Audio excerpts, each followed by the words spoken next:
21 vjeçarja Fatmira Dushku nga Dibra është vrarë nga babai i saj dhe nuk ka vdekur për shkaqe natyrale siç deklaruan në fillim familjarët. Ekspertiza mjeko-ligjore ka hedhur poshtë pretendimet e familjarëve për vdekjen aksidentale të vajzës, duke dalë në konkluzionin se vajza ka qenë 5 muajsh e shtatzën dhe është qelluar me 8 plumba. Ndërkohë vetë babai Doksan Dushku, 59 vjeç, ka marrë përsipër autorsinë të shtënave mbi trupin e vajzës së tij të vetme 21 vjeçe, e cila priste të bëhej nën.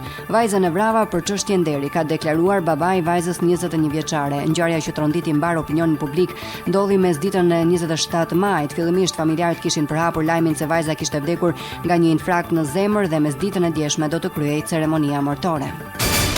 Të larguarit nga administrata vijojnë prej 9 ditësh grevën e urisë në çadrat e ngritura në Lulishtën pranë godinës së kryeministrisë, duke kërkuar rikthimin në punë. Gjendja shëndetësore e grevistëve rëndohet nga dita në ditë, ndërsa shumica e tyre kanë marrë disa herë trajtim mjekësor, por shprehen të vendosur për të vazhduar grevën deri në fund.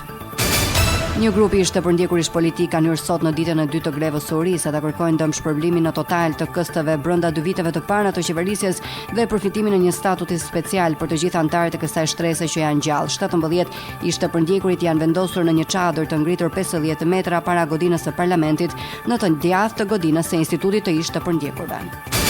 Shkatërrohen 3500 fidan kanabis sativa në Dervan të Tepelenës. Bëhet më dije se fidanët ishin mbjellë në gota plastike. Sipas informacioneve, mësohet se ishin hapur dhe gropat ku do të mbillej kanabisi, ndërkohë në zonë ishin ndërtuar edhe 2 rezerva uji. Me ndërhyrjen e policisë u bë mundur djegja dhe azistimi i rrënjëve të kanabisit. Kuvendi do të mbledhet sot në seancën e radhës plenare të ditës së sotme. Në këtë seancë pritet të diskutohen disa projektligje, ai për krijimin dhe funksionimin e Këshillit Ekonomik Kombëtar, projektligji për autoritetin e mbikëqyrjes financiare, si dhe projektligji për pronësinë industriale. Këshilli i lartë i drejtësisë ka rrëzuar kërkesën e ministrit të drejtësisë Nasip Naço për 2 gjyqtar.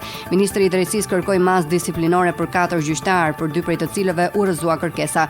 Ndërkohë KLD dha dhe masën me vërejtje për 2 gjyqtare. Bëhet fjalë për gjyqtarin e Shkodrës Lindita Hoxha dhe për gjyqtarin e Tiranës Kaçe Agolli. KLD rrëzoi kërkesën e ministrit Naço për Ibrahim Hoxhën, pasi ministri Naço kërkoi shkarkimin e gjyqtarit.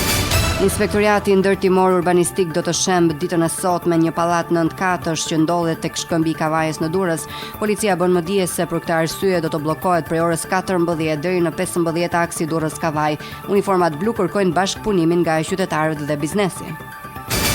Ka humbur jetën sot në një burg të Gjermanisë kosovari që mori pengën në prill avionin dhe një styuardes të kompanisë ajrore Lufthansa në Mini. Ngjarja ka ndodhur në qelinë e burgut pas një përleshje me punonjësit e burgut pasi u gjetën shenja dhune në trup. Media gjermane transmetojnë se prokuroria ka nisur hetimet në lidhje me këtë ngjarje. Presidenti rus Vladimir Putin ka arritur në Kazakistan me qëllim të nënshkrimit të dokumentit sipas të cilit do të krijohet Unioni Ekonomik i Eurazisë në përmbajtje edhe të Kazakistanit e Bielorusisë. Putin ka arritur në Astana në orët e para të ditës së sotme, ndërsa pritet që të takohet gjatë ditës me presidentin kazak si dhe presidentin bielorus.